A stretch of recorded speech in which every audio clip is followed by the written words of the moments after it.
지난 수십 년 한국이나 미국이나 서점에 가보면 유난히 시대의 변함과 무관하게 마음에 관한 책들이 많이 나옵니다. 마음이 문제가 많은 겁니다. 시대에. 세상에 많은 것이 발전하지만 사람의 마음은 계속 피폐해지고 문제가 있고 힘드니까. 그래서 이런 제목들이 많아요. 내려놔오라, 내려놔라. 현재를 살아라. 행복은 바깥에 있는 게 아니라 너 안에 있다. 이런 내용들입니다. 겉으로는 풍요로운 시대를 살고 있지만 마음은 목말라요.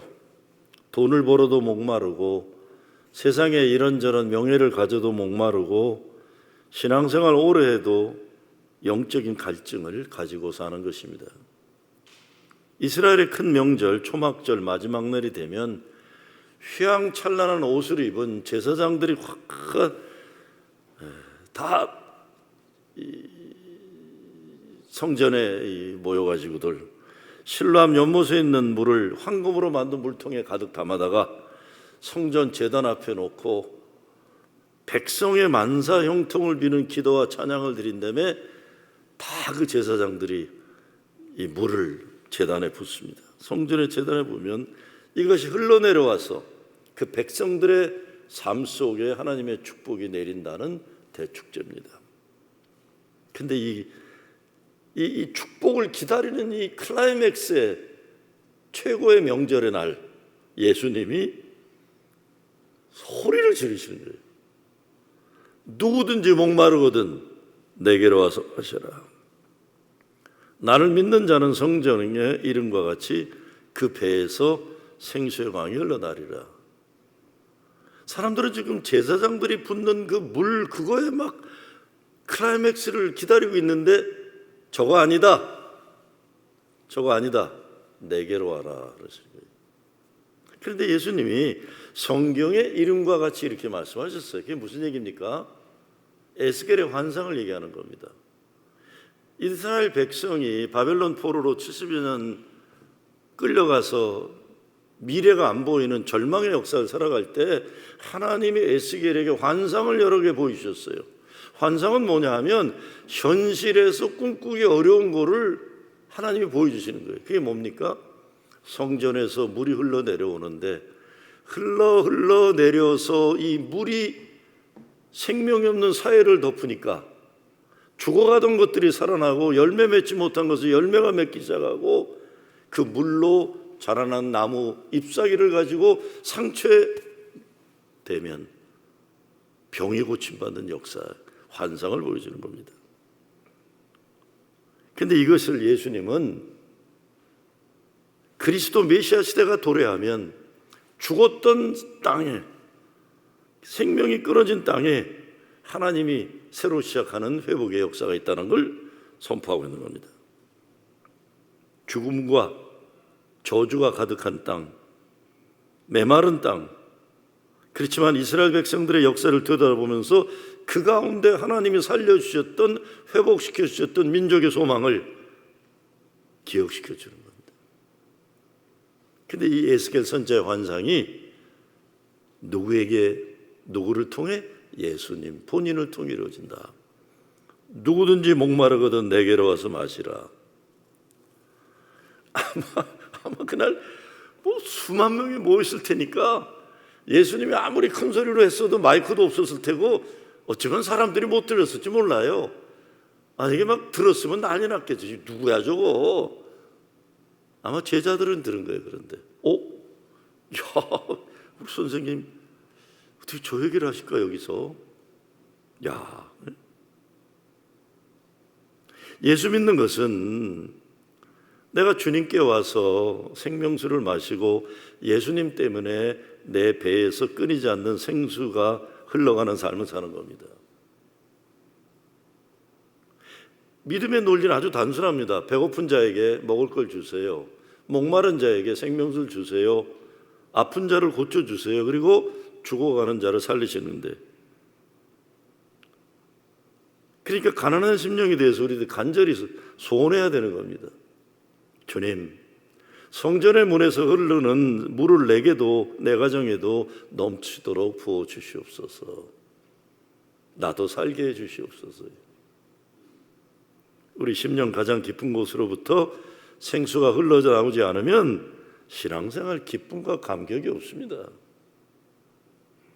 이게 뭐 주일날 멀쩡하게 들어와 앉아 있지만 겉이 중요한 게 아니에요. 내 속에 기쁨과 감사가 샘물처럼 흘러나오는 요한복음 4장 말씀이죠. 예수가 그리스도이심을 고백하는 자에게 주신 그 약속을 믿을 때 그 속에서 있는 거예요. 예배 가운데. 많은 경우 우리는 우리 노력으로 신앙생활 잘해보려고 오래가지 못해요. 성령께서 나를 이끌어 주시고 내 속에서 샘물을, 생명의 샘물을 끌어 만들어 주셨기 때문에 여기서 보이지 않지만 여기서 흘러나는 생명수가 있는 겁니다. 인간은 누구에게나 목마름이 있습니다. 어떤 목마름이냐? 근데 철학자 홉스는 인간의 변함없는 본질은 쾌락을 추구하는 욕망이라고 그랬어요. 쾌락. 모든 인간은 무엇인가 욕망을 가지고 그것을 얻기 위해 추구하는데 성경에서는 이것을 육체의 욕심이라고 했습니다. 육체의 욕심. 벌써 오래전인데 청담 스님이 그대 마음속에 타는 불을 무엇으로 끄려는 거라는 화두를 던진 아주 유명한 화두였어요. 옛날에. 그대 마음속에 타는 불을 무엇으로 끄려는 거? 도무지 끌 수 없는 육체 욕심도 우리는 가지고 살아가는 겁니다. 더 가지고 싶어하고 더 인정받고 싶어하고 더 즐기고 싶어하고 끊임없는 갈증을 가지고 살아가요. 인간은 그래서 자기가 원하는 대로 그냥 놔두면 이거 만족하기 위해서 멸망으로 쾌락에 빠지게 되는 겁니다. 그런 세상을 향해 예수님은 누구든지 목마르거든 내게로 와서 마시라. 하나님이 주신 생수를 마시지 못한 목마른 겁니다.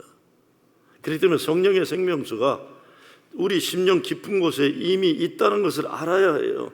이거를 자꾸 인식하지 않고 내 안에 계신 성령을 인정하지 않으니까 아무리 내가 뭘 해보려고 그래도 이게 지치는 거예요.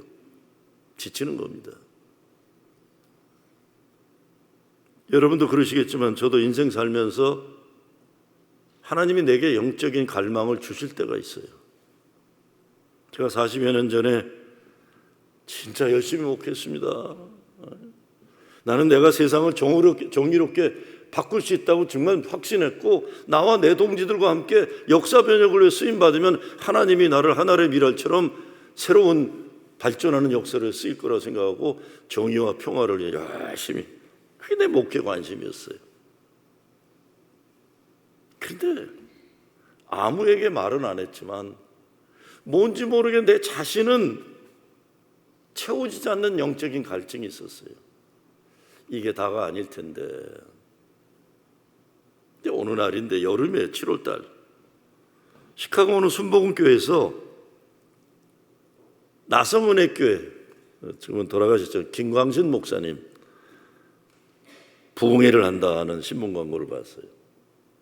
그 당시 미주 교계에서는 김광신 목사님에 대한 논란이 많았어요. 뭐 제가 정확하진 않은데 뭐 이단성 문제로 그러니까 성령운동 한다 그러고 제가 그 트레스데아스도 그 은혜교회 중심으로 가는 데 가면 다 방언시키려고 그래. 이게 원래 그 평신도 운동으로 방언시키는 게 아닌데 이게 한국교회만 넘어오면 다 안수해서 방언하는 거로 평신도 회개 운동인데 한국교회는 다 목사들이 안수하는 건데 그 교회가 대표적이었어요. 저도 갔다 왔기 때문에 잘 알아요.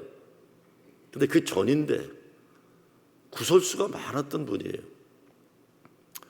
이거 내가 갈 때는 아니겠지 했는데 주일날 저녁인데 특별히 그 주일에는 아무 일도 없더라고요. 저녁에 보통은 전화도 와서 밥도 먹자 그러고 그러는데 생각이 났어요. 한번 가볼까?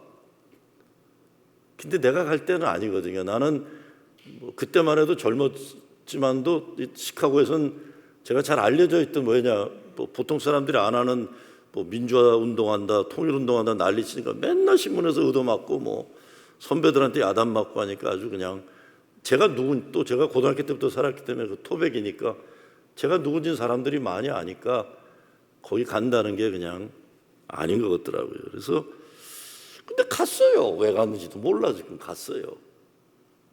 그 교회가 당시 시카고에서 알려진 교회도 아니고 처음 가는 교회인데 에베네셀이었나 순복음교회라고 돼 있는데, 아이고 예배당 들어가는 순간부터 우중충하고 그냥 문화가 촌스러운 교회예요. 촌스러운 교회들 있잖아요. 들어가는 입구부터 촌스러운 거, 냄새도 촌스럽고, 붙여놓은 것도 꼭 인천 저 외곽에 있는 저 야매 이발소 같은 거 더덕더덕 붙여놓은 교회들이 있잖아요. 그런 분위기예요. 아이고 괜히 왔나 보다. 근데 그냥 가긴 뭐하니까 이 사람들은 뭐하나 보자고 2층 벨코니 맨 뒤에 가서 모자 뒤집어 쓰고 이러고 앉아 있었어요. 못들 하나 이 인간들은. 근데 김광진 목사님이 설교하러 나와서 설교를 안 하고 그 앞에 앉아있던, 그 당시 거기 앞에 앉아있는 그 나이 많은 할머니들이 있는데, 그 교회 분위기하고 너무 어울리게 촌스러운 분위기예요. 이제 할머니들이 앉아있어요. 근데 김광진 목사 아시는 분들 아시겠지만 노래를 진짜 잘하시더라고요. 어떤 노래를 부르냐? 좋으신 하나님, 좋으신 하나님, 참 좋으신 나의 하나님 부르는데, 앞에 앉아 있는 이 할머니들이 그냥 그 노래 가사마다 은혜 받고 막 어쩔 줄 몰라하는 게 좋아가지고. 근데 참 노래 잘하신다 저 양반. 그리고 이러고 있는데 아이고 난 살다가 갑자기 그 노래가 누구한테 달려왔겠어요? 2층 벨코니 뒤에서 이러고 앉아있는 나한테 달려오는 거예요. 노래가 갑자기 내 속으로 확 들어와 버리는 거예요. 좋으신 하나님 노래가. 근데 그 순간에 그냥 앉아있어도 못하겠더라고요. 막 좋아가지고 막 좋으신 하나님이 이 속에 막 역사하시는데 좋아서 어쩔 줄 모르겠는 거예요. 그렇지만 내가 거기서 숨어 들어온 사람이 그러면 안 되니까 얼마나 웃기겠어요. 내가 가서 저 김종호 저 인간이 와서 저러고 자빠졌네 할 테니까 그건 안 되잖아요. 이건 안 되니까 내가 그냥 집으로 와버렸어요. 집으로. 근데 그 다음부터 저는 부흥회 안 다녔어요. 제가 부흥회 강사로는 많이 갔지만 남의 부흥회 간 적이 없어요. 저는 아틀란타 와서 좀 가긴 했었네. 왜냐? 내 속에 이미 와 계신 주님이 계시기 때문에 그냥 너무 좋은 거예요. 제가 오늘 목회성에도 썼지만 저만큼 목회하면서 산전수전 공중전까지 경험하지 않은 목사 많지 않아요. 저도 완전히 그냥 상처뿐인 영광을 가지고 목회한 사람이에요.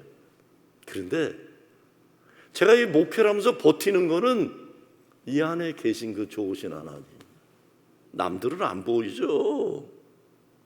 나는 그 하나님이 계시기 때문에 밖에서는 안 돼도 내 안에서 요한복음 4장에서 얘기하는 생명의 샘물이 흘러나오는 거예요. 견딜 수가 있어요. 그래서 여기 가서 물을 마실까? 저기 가서 물을 마실까? 기웃기웃 남의 운물 앞에 가서 서성대지 않아요. 이미 내게 주신 샘물이 있어요.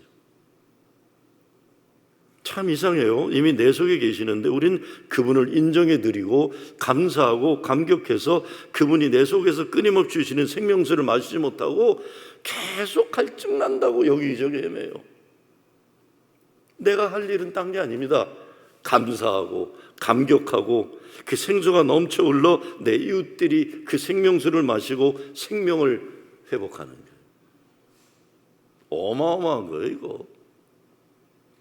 근데 예수님이 뭐라 그러냐면 나를 믿는 자라 그랬어요. 나를 믿는 자. 예수님이 나를 믿는 자라 그러면 그게 누구겠어요? 저하고 여러분이에요. 그렇죠? 생수가 흘러나오는 사람은 어떤 특별한 사람이 아니라 바로 여러분이에요. 근데 우린 때때로 나에게 일어나는 하나님의 역사를 받아들이지 못하고 다른 사람들에게 일어나는 것보다 잘못 생각해요. 성령은 인정해 드려야 되는 겁니다. 그리고 감사해야 되는 거예요. 여러분 예수 믿으시잖아요. 그렇죠? 예수 믿지 않으면서 예배당에 매주 나오는 거 이거 고역이에요. 이거 하지 마세요. 예수 안 믿으면 예배드리러 안 오는 게 나아요. 그냥 연속국 그냥 축구 계속 반복해서 보시는 게 낫지. 뭐로 예배당에 와요? 예수 믿으니까 오는 거 아니에요, 그렇죠? 응? 그분이 우리 주님이시고 구세주이심을 고백하잖아요. 그러면 바로 여러분의 배에서 생수가 흘러나온다는 이 말씀이에요. 성령이 들어와 계셔서 생수의 강이 여러분에게 흐르고 있다는 걸 믿으시기 바랍니다. 믿어야 돼요. 이건 지금 배에서 시원한 느낌이 있다 이런 그런 현상이 아니라 예수님이 약속하신 거예요. 오늘 말씀에서 내 감정이 아니에요. 환경이 아니에요. 예수님의 약속이에요. 약속은 믿는 자들에게 일어나는 겁니다. 믿는 자들에게. 믿지 않으니까 교회 문지방만 들락날락하고 기쁨도 감사도 없는 거예요. 와서 괜히 쓸데없는 헛소리들 하고 인상이나 쓰고 그건 집에 가서 텔레비나 보시는 게 나아. 그러려면 예수 믿어서 뱃속에서 생수가 흘러나서 기쁨이 넘쳐 어쩔 줄 모르는. 그래서 다른 사람을 살릴 수 있는 거예요. 타마스 모어라는 사람이 The Kingdom Within 이라는 책을 썼어요. 내 속에 있는 하나님의 나라. 내 속에 있는 하나님의 나라. 그게 뭐냐면 어렸을 때 농촌에서 자랐는데 농촌에서 우물로 중심으로 모든 게 이루어지는 거예요. 거기서 물도 마시고 여름에도 목물도 하고 참외 호박이나 참외 수박도 넣어서 꺼내서 먹고. 제 어렸을 때 외할아버지는 우리 우물 앞에서 닭을 잡아가지고 치면 목이 잘라진 닭이 도망가고. 아시죠? 목이 잘라진 닭이 도망가요. 우리 생활이 다 우물에서 어렸을 때 일어났잖아요. 근데 저희가 대학교 갈 때쯤 돼서 수돗물이 나오기 시작하면서 우물을 잘 안 쓰게 됐대요. 근데 저희가 대학을 떠나는데 아버지가 우물을 덮는 걸 보고 떠난 거예요. 덮개로 안 쓰니까. 밖에 나가서 1년간 대학생활을 하고 기차를 타고 돌아오는데 궁금했어요. 그 우물이 어떻게 되었을까? 집에 와서 가방 풀고 우물에 가서 또 덮개를 확 열어봤더니 우물에 물이 하나도 없는 거예요. 바짝 말라버린 거예요. 우물은 뭐죠? 두레박을 가지고 우물을 계속 퍼줘야만 물이 나오는 거기에서 계속 물이 나오는 건데 안 쓰기 시작하면 말라갖고 다 막혀져 버리는 거예요. 그래서 타마스 모어가 우리 신앙생활도 하나님의 은혜의 물줄기, 사랑의 물줄기, 성령의 물줄기 쓰지 않으면 말라버리는 것이다 이렇게 얘기합니다. 사용하지 않으면 남는 게 아니라 말라버린다. 우물에 물을 자꾸 두레박으로 꺼내야 물줄기가 마르지 않는데 다 말라 우물은 쓸모없게 된다는 겁니다. 이것이 기쁨입니다. 기쁨은 기쁨을 낳고 사랑은 사랑을 낳고 양선은 양선을 낳고 자비는 자비를 낳는 거예요. 성령의 열매들을 쓰지 않으면 말라버리는 거예요. 성령은 사모할 때 흘러나오고 사용하면 더 많이 흘러나오는 겁니다. 미국의 세월이 아무리 바뀌어도 변함없이 사람들이 관심 가진 분야가 자기 개발이에요. self-improvement. 특별히 마음을 다스리는 가르침과 내적인 평화를 훈련하는 지혜 스승들이 끊임없이 나타나요. 7, 80년대 미국에서 센세이션을 일으켰던 인도 철학자 오쇼 라지니시도 그렇고 지난 10여 년간 미국에서 뜨고 있는 가우루 고팔 다스도 그렇고 다 인도계 명상가들이고 불교계도 그렇잖아요. 지금은 법륜 스님이 가르침을 주는 지혜 가르침을 제일 잘하고 계시지만 옛날엔 법정, 성철 스님, 숭상 스님 등 이런 어른들이 계셨어요. 이분들은 대부분 가르침이 정신없이 욕심부리고 살아가는 사람들에게 그 내려놔라 하는 겁니다. 속세 사바세계에서 일어나는 게 너무 집착하지 말아라. 행복은 바깥에 있는 게 아니다. 네 깊은 내면을 들여다봐라. 현재 깨어 있으라. 오쇼 라지니시는 특별히 네 안에 답이 있다는 말을 많이 했어요. 너 자신이 답이다. 라지니시의 가르침이 7, 80년대 혹시 아시는 이분이 바관 라지니시예요. 특별히 뉴욕 맨하탄에 있는 성공한 사람들, 그 사람들이 큰 영향을 줬어요. 그냥 성공하기 위해서 머리 빠지고 그냥 술과 마약과 뭐 도박과 인생에 그냥 성공을 해야 되는데 인생을 너무 망가진 사람들이 바관 라지니시 가르침에 자유를 얻고 행복을 찾고 기쁨을 찾으면서 어마어마한 돈을 갖다 줘. 그래서 나중에 아리조나에 큰 그 땅을 사가지고 막 전국의 사람들이 모여와서 그냥 같이 뭐 말씀 듣는다고 하고는 춤추고 뭐 말하자면 인생의 육체의 한계를 뛰어넘는다 그래서 제가 보기엔 위험한 일도 많았었어요. 그렇지만 속세의 욕심들을 내려놓도록 깨달음을 줬던 대표적인 스승이 오쇼 라지니시인데, 제가 이해하지 못하는 건 라지니시는 이런 물질 세계에서부터 자유하라고 가르쳤는데 사실 자기는 롤스로이스만 20대가 넘었었어요. 나는 알다가 모를 양반이었어. 결국 그래서 문제가 터지면서 미국 이민국에서 추방을 해가지고 인도 갔다 세상 떠나고 막 참 가르침과는 거꾸로 살았나 나 모르겠어요. 그러니까 이제 문제가 터진 거예요. 바관 라지니시는 노자, 장자, 선불교, 특히 일본의 수즈키 스님 같은 분들 가르침도 그렇고 라지니시와 같은 인도 철학자들도 그렇고 7, 80년대만이 아니라 오늘 이 시대 현대인들에게 제가 보기엔 필요한 메시지를 준 사람들이에요. 좋은 메시지예요. 근데 이거를 보통 기독교에서는 모두 하나로 싸잡아서 뉴에이지 운동이다 그러고 막 공격했어요. 일리는 있어요. 왜냐하면 조심해야 될 이상한 명상 그룹들이 많았어요. 여러분 죄송하지만 제가 혹시 관계되는 분들이 있어서 모르지만 개인적으로 이건 진리의 문제, 개인적으로 전 단 이거 싫어합니다.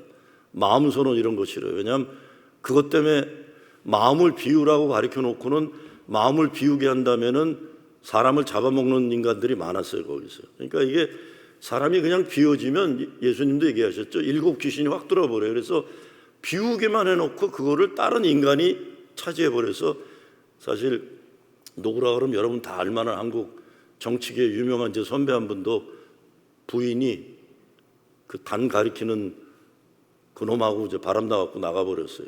그런 일이 있어서 그러니까 이거 굉장히 조심해야 됩니다. 이거 잘못된 게 많아요. 그러나 다 잘못된 거 아니에요. 기독교하고 다르다고 잘못된 거 아닙니다.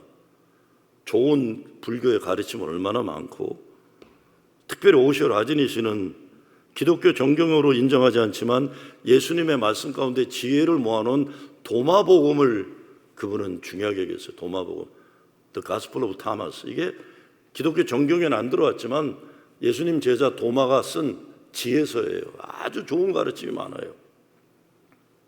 근데 대개 내용이 이런 겁니다.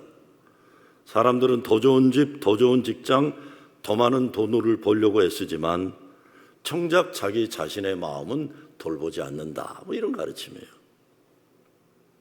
행복은 무언가를 소유해서 얻는 결과가 아니라 존재 그 자체다. 뭐 이런 가르침이에요. 그래서 이 지혜의 스승들이 말하자고 하는 것은 내 마음을 잘 다스리면 행복 불행을 초월할 수 있다.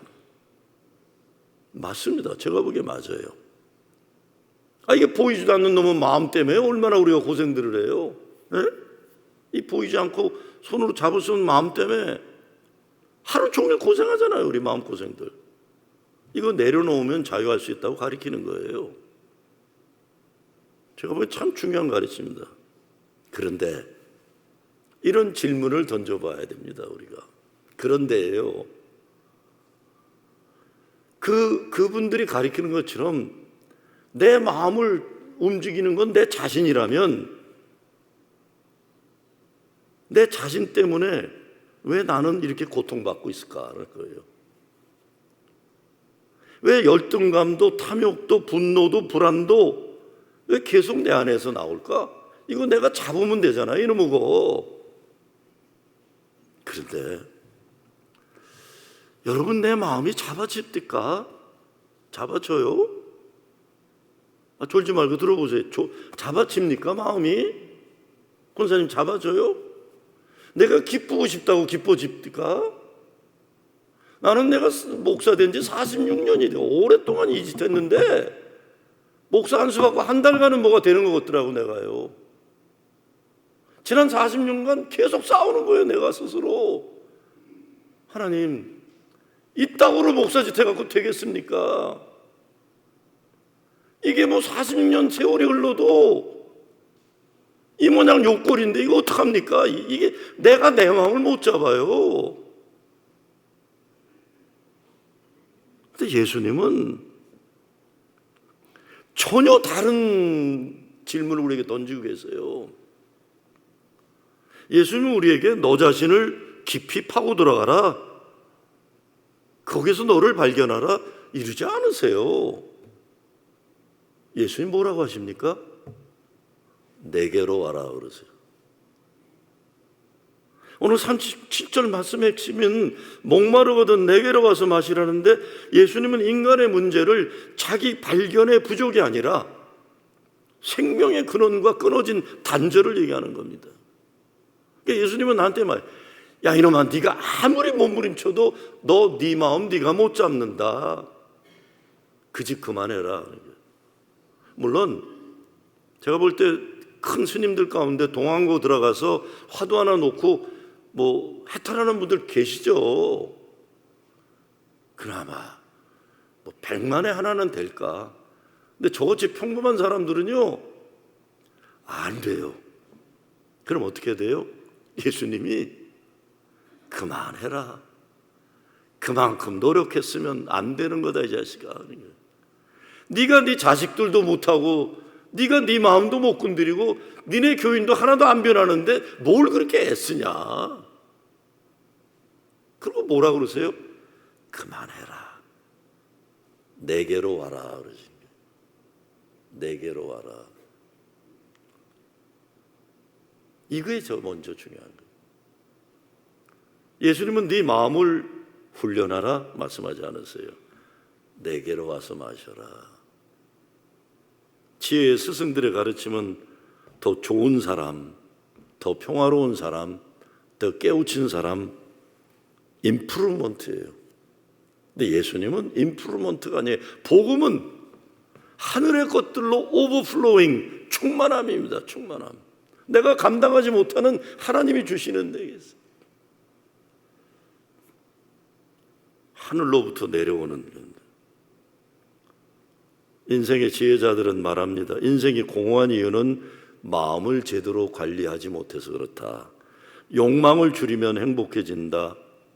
현재에 집중하면 평안해진다. 맞는 말입니다. 그런데 예수님은 다시 말씀드리는데 이렇게 우리에게 도전하시는 거예요. 네가 노력했더니 되더냐? 네가 노력했더니 되더냐? 난 안 되더라고요. 난 안 되더라고요. 정말 목사 같은 좋은 목사 되려고 저도 노력한 사람이에요. 안 돼요. 안 돼. 안 돼. 미운 사람 미워요. 아닌 것처럼 지내는 것뿐이에요. 화가 나면 누르고 있는 것뿐이에요. 성령이여 나를 안 돼요. 안 돼. 이 뜨물과 같아가지고 아무 문제가 없을 때는 뽀얗게 위가 깨끗한 물 같은데 조금 어려움만 있으니 그냥 밑에 있는 담배꽁초부터 다 올라오는 거예요. 속에서. 아마 저 사택 옆에 가끔 와서 들으시면 제가 저희 집사람하고 싸울 때 쓰는 단어를 보면 기절초풍하실 거예요. 아마. 와, 우리 목사가 저런 말도 다 하네. 저희 집사람이 언제 강단에서 간증하면 교회 나올 사람 하나도 없을 거예요. 여러분들이. 안 돼요. 안 돼. 안 되더라고. 아, 죽겠어. 안 돼. 그런데 예수님은요, 음모를 잘 관리하는 비법을 가르쳐 주러 오신 게 아니라 생수의 근원을 주시는 분이세요. 지혜의 스승들은 말합니다. 행복은 너 안에서 발견해야 된다. 근데 예수님은 말씀합니다. 행복은 너 자신에게는 없다. 내가 있어야만 행복할 수 있다. 이것이 예수 그리스도 복음이 세상 지혜와 전적으로 구별되는 차별성이에요. 너는 네가 스스로 너 구원 못한다. 괜히 까불지 말아라. 잘난 체 하지 말고 아는 척하지 말고 너는 너 스스로 못한다. 내게로 오라는 겁니다. 기독교는 단순히 더 발전된 자아를 만드는 종교가 아닙니다. 주님의 생명이 내게 들어와서 인간 존재의 가장 깊은 곳에부터 흘러나오는 사건이에요. 39절은 이것이 성령이라고 말합니다. 사람들은 성령을 은사, 능력, 기적으로 생각해요. 근데 성령은 무엇보다 생명의 근원이에요. 생명의 근원. 성령이 오시면 삶의 조건이 즉시 바뀌지 않아도 삶을 살아가는 플랫폼이 달라져요. 더 이상 내가 몸부림치는 인생이 아니라 하늘에서 내려오는 그것으로 살아가는 거예요. 예수님은 우리 인생에 이 물 한 병 주러 오신 분이 아니라 우리 속에 요한복음 4장에 나오는 말씀처럼 생명의 샘물을 이 안에 담아주셨어요. 내가 먹고 마실 수 있는 그걸 늘 내주시니까 그래도 살 수 있는 거예요. 그래서 감사한 거고, 그래서 기뻐하는 거고, 그래서 아무리 못난 목사라도 매주일 강단에 서서 설교할 수 있는 거예요. 세상은 목마름을 해결해 더 많은 걸 가지라 하지만 예수님은 내게로 와라. 그리고 예수 그리스도를 믿는 자는 생수를 받는 정도가 아니라 생수의 강이 되어서 오늘 말씀처럼 굽이굽이 역사를 바꿔가는 영산강, 제가 옛날 노래도 있었지. 다른 사람들을 바꾸는 생명을 나눠주는 거예요. 유대인들에게 배는 욕망이 튀어나오는 것, 두려움이 올라오는 것, 외로움이 머무는 것, 인간 존재의 가장 깊은 중심인데 예수님은 생각에서, 입에서, 행동에서가 아니라 그 배에서라고 했습니다. 예수님은 행동을 고치러 오신 분이 아니라 존재의 중심을 바꿔놓으신 거예요. 초막절 마지막 날 사람들은 휘황찬란한 제복을, 멋있는 성복을 입고 제사장 종교 예식을 하는 걸 통해 하나님의 축복에 임하기를 임하는 기다리는데 예수님은 소리 지르는 거예요. 야야야, 그거 다 헛고생이다. 너희들 내가 주는 물을 마셔야 너희들은 목마르지 않는다. 내가 주는 물을 마시면 더 이상 물 길러 다니라고 고생 안 한다.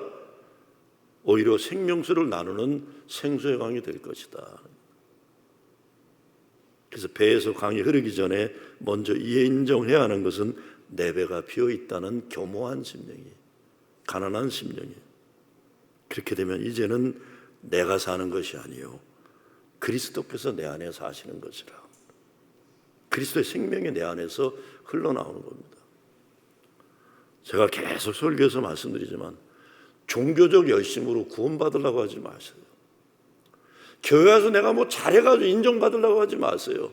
이거 다 껍데기예요. 껍데기. 진실되지 않은 행위들 많아요. 너무들. 제가 지난주도 말씀드렸는데 장로하고 목사들이 구원받기 제일 어려워요. 그래서 자꾸 껍데기가 많아가지고 이거 다 내려놓고 주님 내가 목마릅니다. 주님 내가 노력했는데 안 됩니다. 이제 포기합니다. 나를 받아주시옵소서. 그래야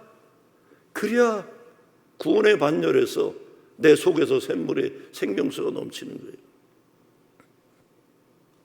여러분의 배에서 생수의 강이 넘치기를 주의 이름으로 축원합니다.